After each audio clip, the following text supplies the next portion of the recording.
संतान प्राप्ति अस्तु। हम जानना चाहते हैं कि हमें यह सौभाग्य कब प्राप्त होगा। भगवान भोले शंकर को प्रसन्न करने के लिए अंजना को 12 वर्षों तक कठिन तपस्या करनी होगी।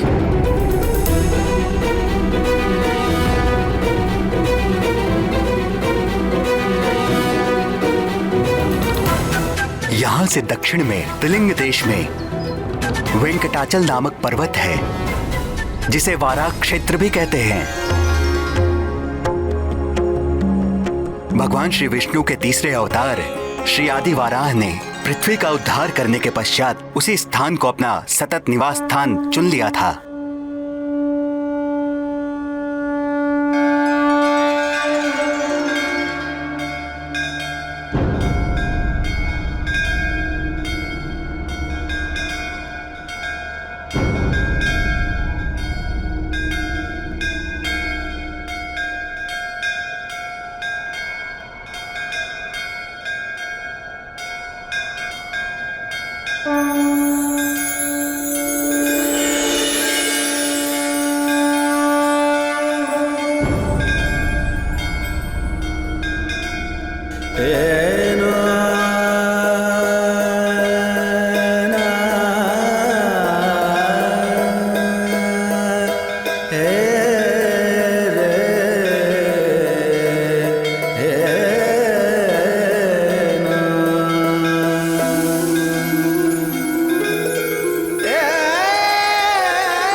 कल्याण वस्तु।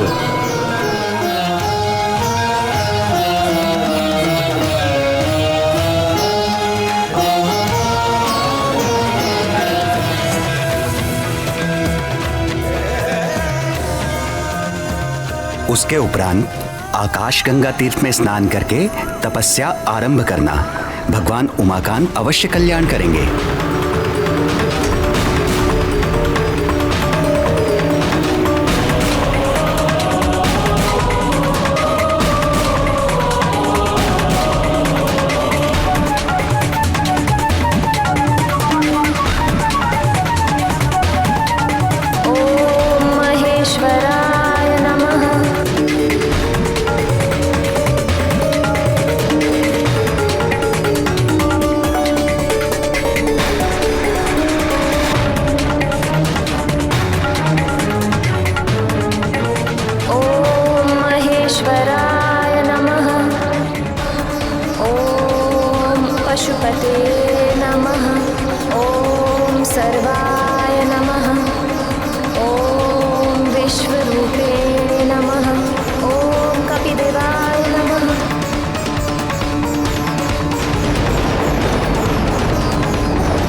पशुपते नमः।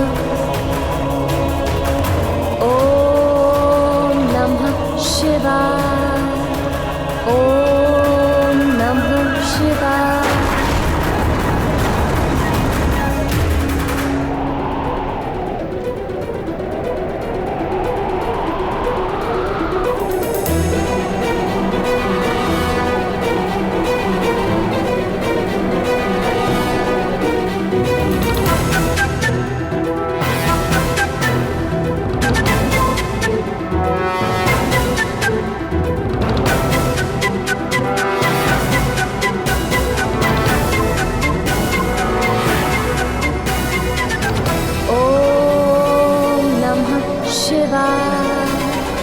ॐ नमः शिवाय।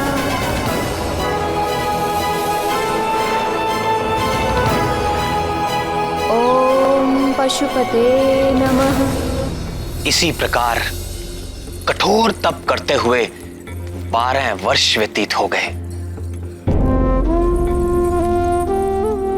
अंजना की इस घोर तपस्या को देख देखकर करुणामयी जगत जननी भगवती पार्वती का हृदय निरंतर पसीजता रहा, किंतु कैलाशपति भगवान आशुतोष अपनी समाधि से बाहर आने का कोई संकेत तक नहीं दे रहे थे। अंततः सत्व मूर्ति शैल पुत्री का धैर्य छूटने लगा।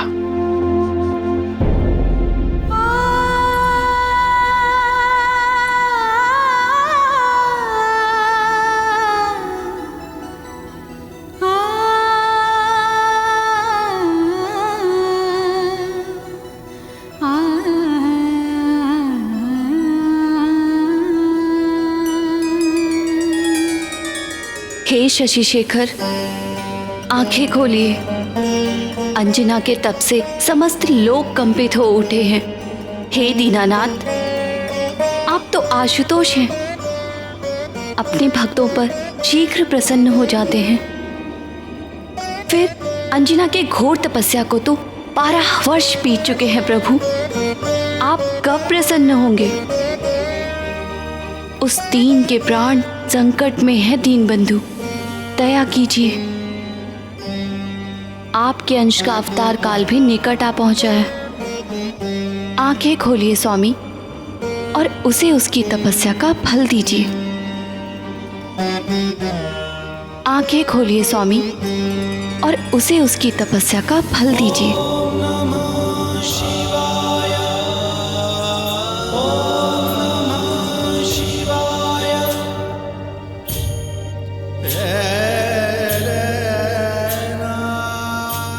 अभी नहीं करुणामयी, अभी एक परीक्षा शेष है।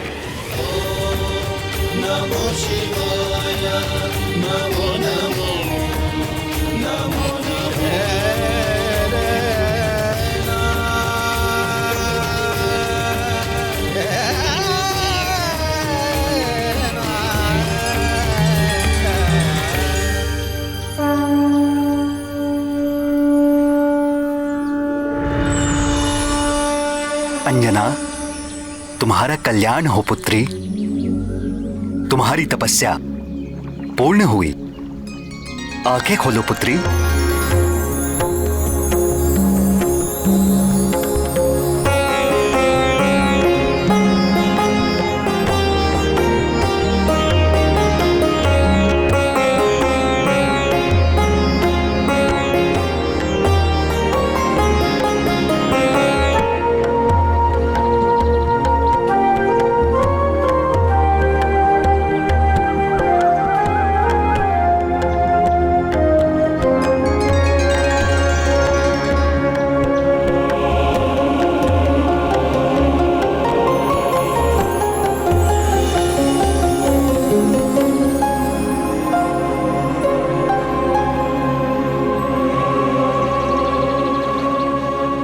पुत्री, आगामी श्रावण कृष्ण पक्ष की त्रयोदशी को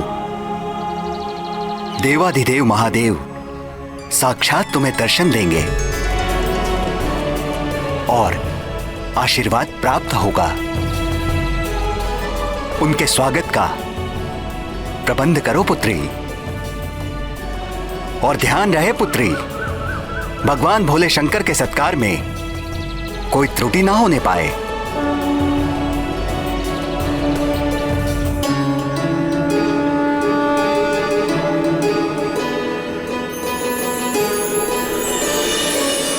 जब ब्रह्मा जी की 100 दिव्य वर्षों की आयु पूर्ण हो जाती है तो मैं प्रलयकालीन संवर्तक सूर्य बनकर अपनी प्रचंड किरणों से समुद्र, पृथ्वी और प्राणियों के शरीर से सारा जल सोख लेता हूं। जब समस्त ब्रह्मांड दहकने लगता है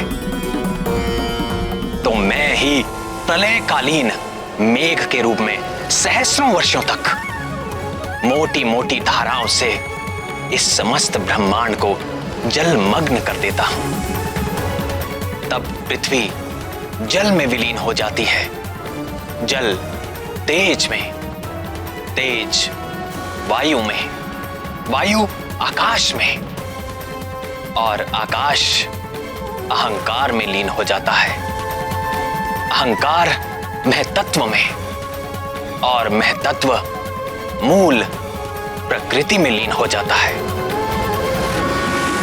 उस अवस्था में जब समस्त जीवों और देवताओं के साथ वेद और ब्रह्मा भी मुझ में समा चुके होते हैं, तो इस सृष्टि का उस प्राकृत प्रलय में लोप हो जाता है।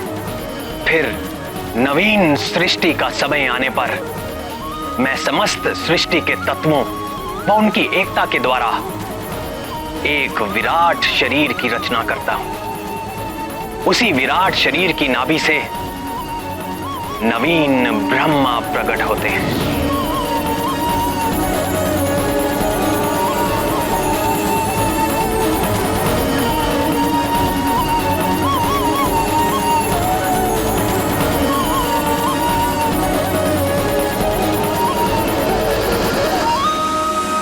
अगली प्राकृत सृष्टि के आरंभ में प्रिय हनुमान ब्रह्मा बनकर अपने इस जन्म में अर्जित ज्ञान, विज्ञान और मेरी प्रेरणा के आधार पर वेदों व पुराणों को धारण करेंगे।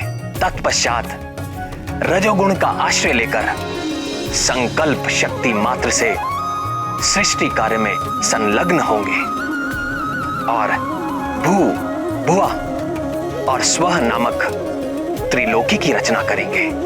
और फिर प्रजापतियों के माध्यम से वृक्षों, पशु पक्षियों, मनुष्यों की सृष्टि के साथ देवता, पितर, असुर, गंधर्व, अप्सरा आदि की देव सृष्टि भी करेंगे। यन्नाभि पद्म भवनादहमासमीक्य लोकत्रयोपकरणो यदनुग्रहेण तस्मै नमस्त उदरस्त भवाय योग। अपने आराध्य श्री राम के गुणगान और उनकी सेवा के अतिरिक्त महाबली हनुमान के हृदय में और कोई अभिलाषा नहीं। उनके लिए सारा संसार सिया राममय है। वो चुटकी बजाकर अपने प्रभु की उबासी दूर भगाएं या ब्रह्मा होकर सृष्टि करें, सब कुछ उनके लिए राम काज ही है। नैव मे दृशमनुस्पृशत्स्त भवाय योग निद्रावसान विकसन्नलिनेक्षणाय सोऽयं समस्त जगतां सुहृदेकयात्मा सत्त्वेन यन्मृडयते भगवान् भगेन। हनुमान जी की इतनी महिमा सुनकर मेरे मन में उनकी बाल लीला सुनने का चाव और बढ़ गया है। किंतु प्रभु, उसके पहले उनके जन्म की कथा तो पूरी कीजिए। भगवान भोलेनाथ ने कब और कैसे अंजना को आशीर्वाद देके उसकी मनोकामना पूर्ण की, थोड़ा विस्तार में बताइए ना प्रभु। हाँ श्याम सुंदर, महादेव ने माता पार्वती से कहा था कि वो एक और परीक्षा लेना चाहते हैं। फिर क्या हुआ?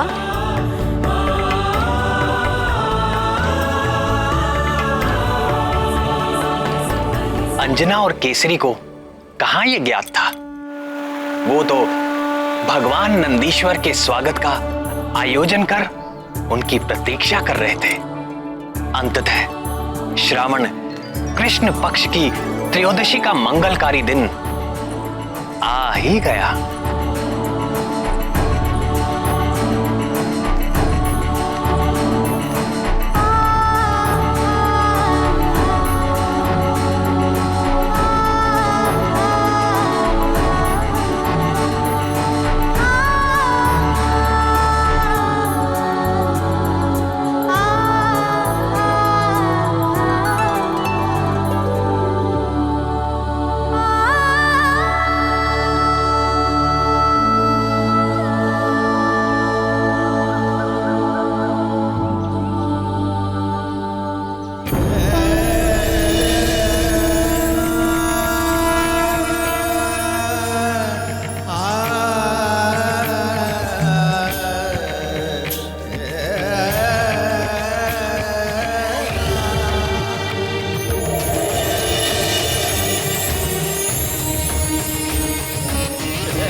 प्रातः से संध्या हो गई, किंतु भोलेनाथ अभी तक नहीं आए। भक्ति भिक्षाम देहि, भवति भिक्षाम देहि, भवति भिक्षाम देहि।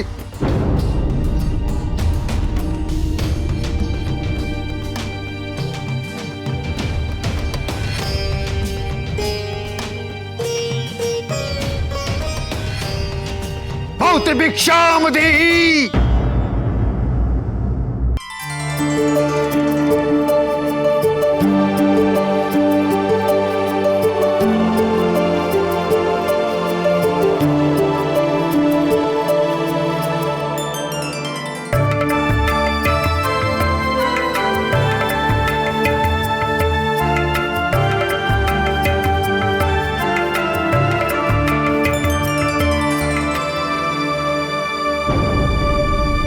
क्या इस बूढ़े के साथ उपहास कर रही हो?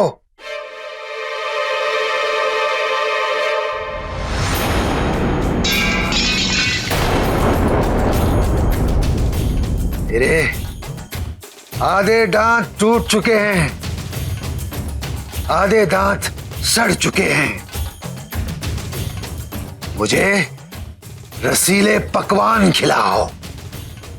रसीले पकवान? ऐसे अनजान बनने का नाटक मत करो।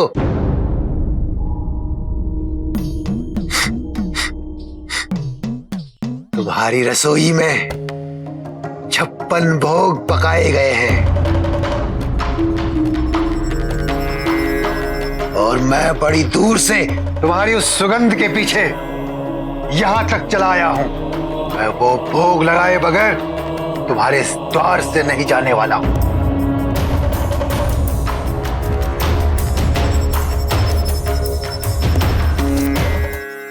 क्षमा करें बाबा, आज हमारे घर में एक विशेष अतिथि आने वाले हैं और ये सारा आयोजन उनके स्वागत के लिए किया है। तुम कह रहे हो कि मैं अतिथि नहीं हूं? मैं बूढ़ा, दरिद्र, करूप हूं, इसलिए वो अतिथि नहीं होता जिसको न्योता देकर बुलाया जाए।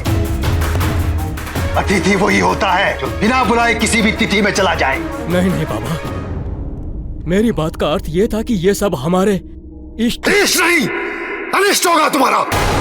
मेरे समान बूढ़े दरिद्र भूखे को भोजन न करा के कोई भी इष्ट प्रसन्न नहीं होने वाला। बोलो, कराते हो 56 भोग? तो मैं चला।